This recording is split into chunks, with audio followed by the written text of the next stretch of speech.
ওং তৎসৎ। বিবস্বত মনুকে দান করেন।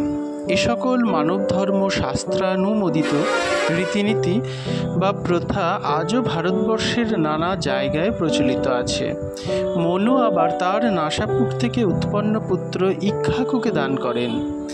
এভাবে জড়যুগ পর্যন্ত বংশ পরম্পরাক্রমে এ যোগ সাধন প্রণালী মুনি ঋষিদের দ্বারা প্রচারিত হয়ে আসছে।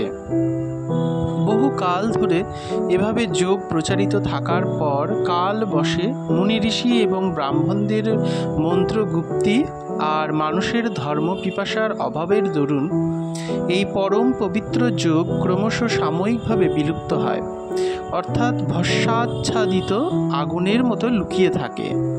চিরন্তন সত্য চিরদিনের মতো কখনো বিলয় প্রাপ্ত হয় না। একেই গীতায় কাল বশে যোগ নষ্টের কথা উল্লেখ করেছেন। প্রাচীনকালে এই যোগ ক্রিয়াগুলো মুনি ঋষিরা অভ্যাস করতেন।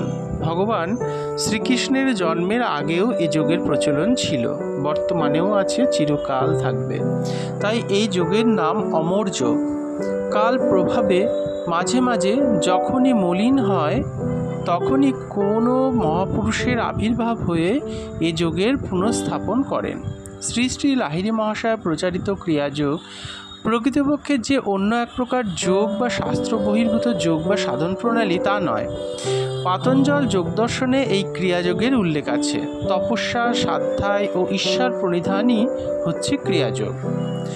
যোগ সিদ্ধির উদ্দেশ্যে প্রক্রিয়া সহকারে পরমাত্মার সহিত সংযোগ স্থাপনই ক্রিয়াযোগ। তার ভাষায় ক্রিয়াযোগ সম্বন্ধে আরও বলা যায়, ক্রিয়াযোগ হচ্ছে অতি দ্রুত সকল দুঃখ ক্লেশমুক্ত সকল বাধা বন্ধনহীন অনাদি অনন্ত পরমাত্মার স্বরূপ দেখতে পাওয়ার চাবিকাঠি, যার দ্বারা দেহ কারাগারের বন্ধন থেকে মুক্ত হয়ে পরমাত্মার সঙ্গে মিলিত হওয়া যায়।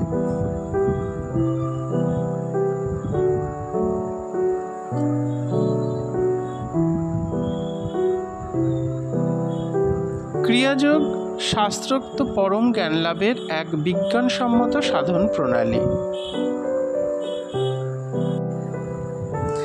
বিজ্ঞানসম্মত উপায়ে ব্রহ্মজ্ঞান লাভ করলে সংসার বন্ধন হতে মুক্তি প্রাপ্ত হওয়া যায়। ক্রিয়াযোগ সাধনে অনুভব সিদ্ধ জ্ঞান প্রাপ্তি হয়। ইহাই বিজ্ঞানসম্মত উপায়, অর্থাৎ প্রত্যক্ষ জ্ঞানানুভূতিমূলক আত্মবিজ্ঞান। ক্রিয়াযোগের মাধ্যমে প্রত্যক্ষ অনুভূতি লাভ করা যায় এবং ক্রমে পরমাত্মার সঙ্গে একীভূত হওয়া যায়, যা মনুষ্য জীবনের শ্রেষ্ঠ সম্পদ। তখন যে কি আনন্দ তা বলে বা লিখে প্রকাশ করা যায় না, কারণ বলার কোনো উপায় থাকে না। সেই অপার শাশ্বত আনন্দ শুধু নিজ বোধগম্য। পরমহংস যোগানন্দের মতে এই ক্রিয়াযোগের বিধি সনাতন।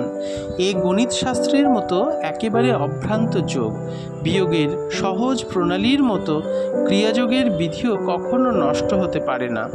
গণিত শাস্ত্রের সমস্ত পুস্তক অগ্নিতে আহুতি দিলেও যুক্তিবাদী মন যেমন এর সত্য সব ঠিক পুনরায় আবিষ্কার করে ফেলবে, তেমনি যোগশাস্ত্রের সমস্ত বই নষ্ট করে ফেললেও যদি একজন প্রকৃষ্ট যোগী আবির্ভূত হন, যার মধ্যে শুদ্ধা ভক্তি ও শুদ্ধা জ্ঞান